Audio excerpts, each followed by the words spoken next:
السلام علیکم ورحمۃ اللہ وبرکاتہ دوستوں،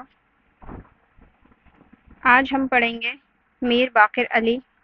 یہ آپ کے ریٹ مینس کے سلیبس میں دیا گیا ہے۔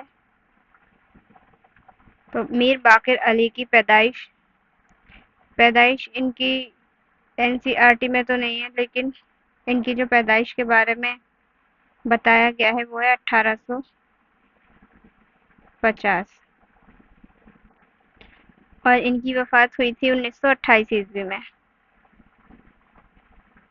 اب اس کے بارے میں ہم پڑھتے ہیں۔ میر باقر علی دہلوی، ان کا پورا نام ہے میر باقر علی دہلوی، دلی کے آخری داستان گو تھے۔ وہ داستان سنانے دور دور جاتے تھے، راجاؤں اور نوابوں کے دربار میں بلائے جاتے تھے۔ میر باقر علی جو تھے وہ دلی کے آخری داستان گو تھے، ٹھیک ہے، یعنی آخری داستان سنانے والے، اور وہ داستان سنانے دور دور جایا کرتے تھے، راجاؤں اور نوابوں کے دربار میں بھی بلائے جاتے تھے۔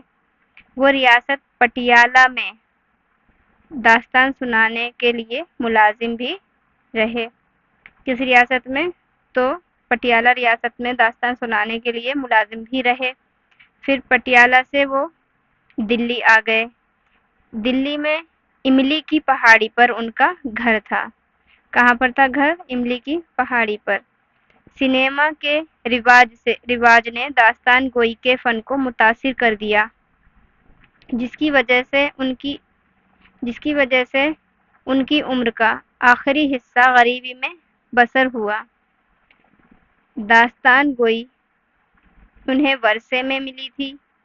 وہ اپنے نانا میر پیڑا کے شاگرد تھے، یعنی میر باقر علی کے استاد کون تھے؟ میر پیڑا، جو کہ ان کے نانا تھے۔ شاہد احمد دہلوی نے لکھا ہے، میر صاحب نے بزم اور رزم کو اس انداز سے بیان کرتے کہ آنکھوں کے سامنے پورا نقشہ کھنچ جاتا۔ داستان کہتے جاتے اور موقع بہ موقع ایکٹنگ کرتے جاتے۔ ہر علم کا انہوں نے باقاعدہ مطالعہ کیا تھا۔ بڑھاپے میں ناقدری اور قسم پرسی کے ہاتھوں میر صاحب کو بڑی تکلیف پہنچی۔ یہ کس نے ان کے بارے میں لکھا ہے؟ شاہد احمد دہلوی نے۔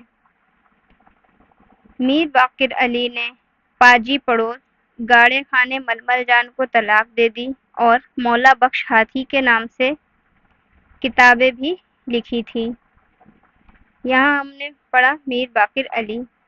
NCERT میں آپ کی اتنی ہی ڈیٹیل ملی ہے،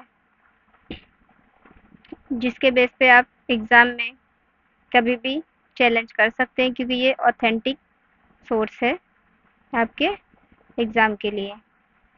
اب اس سے جو بننے والے سوالات ہیں وہ ہم دیکھیں گے۔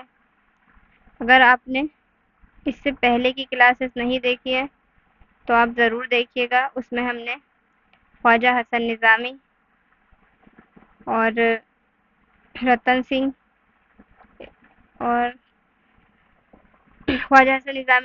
حبیب تنویر، ان سب کو بھی ہم نے اسی طرح پڑھایا ہے۔ امید ہے آپ کو سبھی کلاسز پسند آئیں گی۔ چلیے سوال دیکھتے ہیں۔ دلی کا آخری داستان گو کس کو تسلیم کیا جاتا ہے؟ تو یہاں ہم نے دیکھا میر باقر علی تھے، جنہیں دلی کا آخری داستان گو کہا ہے۔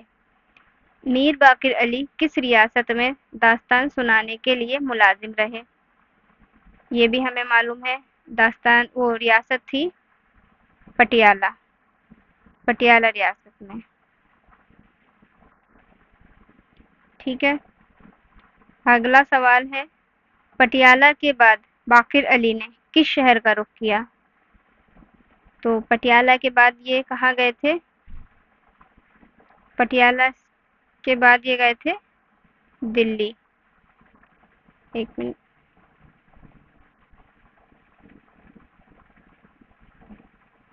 پٹیالہ سے دلی آ گئے، ٹھیک ہے۔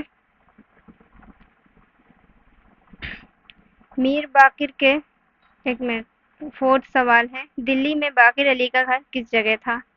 تو یہاں ہم نے دیکھا تھا املی کی پہاڑی پر تھا۔ اگلا سوال ہے،